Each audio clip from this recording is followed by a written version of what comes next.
هەمواری یاسای هەڵبژاردنەکانی عێراق گۆڕانکاری زۆری هێناوە بەسەر کورسیەکانی پەرلەمان و کەمبوونەوەی کاندید لە هەڵبژاردنەکان و بەرزبوونەوەی دەنگی کاندید و کەمبوونەوەی کۆتاکان بە جۆرێک بەراورد لەگەڵ هەڵبژاردننی پێشوو 150 کاندید کەمی کردبوو. بەپێی راپۆرتێکی پەیمانگەی کوردی بۆ هەڵبژاردن هەمواری یاسای هەڵبژاردنەکان گۆڕانکاری گەورەی هێنا بەسەر پرۆسەی هەڵبژاردن لە عێراق. سیستمی لیستی نوێنەتی ڕێژەیی بۆ خۆی کاندیدێک دەرئەخا ئەم کاندیدا بە دەنگێکی زۆر کەم دەرئەچێ و احتیمالی سەرەکی لیستەکان لەسەر کەسی یەکەمی لیستەکانە نەک لەسەر دەنگی هەموو کاندیدەکان. بەڵام لەم سیستمی تازەیە کە لە یاسای ژمارە 2020 هەیە لەم سیستمەیە حزب ناچارە یەک کاندید یا ئەو پەڕی دوو کاندید لە بازنەیەکدا بنێ بۆیە ئەو کاندیدی کە دەرئەچێ دەنگێکی زۆری بازنەکەی خۆی بەدەزێنێت. یاساناسێک دەڵێت بۆ ئەوەی گۆڕانکاری گەورە لە هەڵبژاردنەکانی هەرێمیش ڕوو بدات پێویستە لە هەمواری یاساکە دەستکاری بازنەکانی هەڵبژاردن بکرێت و بازنەکان زیاتر بکرێت.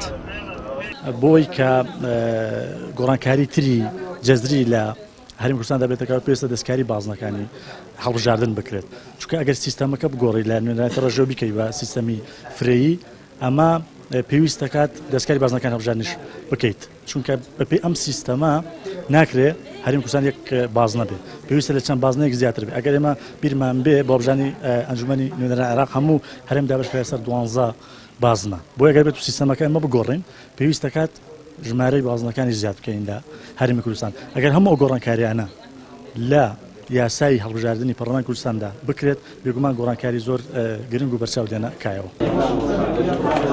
تا ئێستا هیچ ئامادەکاریەک نییە بۆ هەمواری یاسای هەڵبژاردنەکانی کوردستان و ئەنجومەنی کۆمیسارانیش هەڵنەبژێردراونەتەوە. ڕەنگە ئەوەش هەڵبژاردنەکانی پەرلەمانی کوردستان دواب بخات کە لە مانگی دەی ئەم ساڵ تەمەنی پەرلەمان کۆتایی دێت. بەپێی یاسا دەبێت لە مانگی دەی 2022 هەڵبژاردنەکانی کوردستان بکرێت بەڵام بەداخەوە تا ئێستا هیچ ڕێوکارێک هیچ ئیجااتە نەگراوەتە بەر بۆی کە هەڵبژاردنەکان بکرێش بەهۆی ئەوەی کە کۆمسیارانی هەڵبژاردننی کوردستان ماوەکەیان بەسەر چووە ئێستا کاربڕێکردن و لە تا ئێستا لە پەرلەمانی کوردستان باز لەوە نەکراوە کە ئایا هەڵبژاردنەکان بکرێت هەمواری یاسای هەڵبژاردنەکان دەکەنەوە لە هەرێمی کوردستان یاخوددا.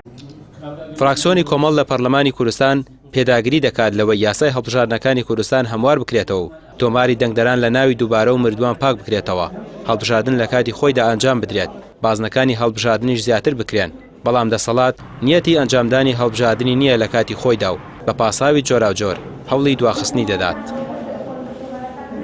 ڕامیا عوسمان کەناڵی پێام سلێمانی.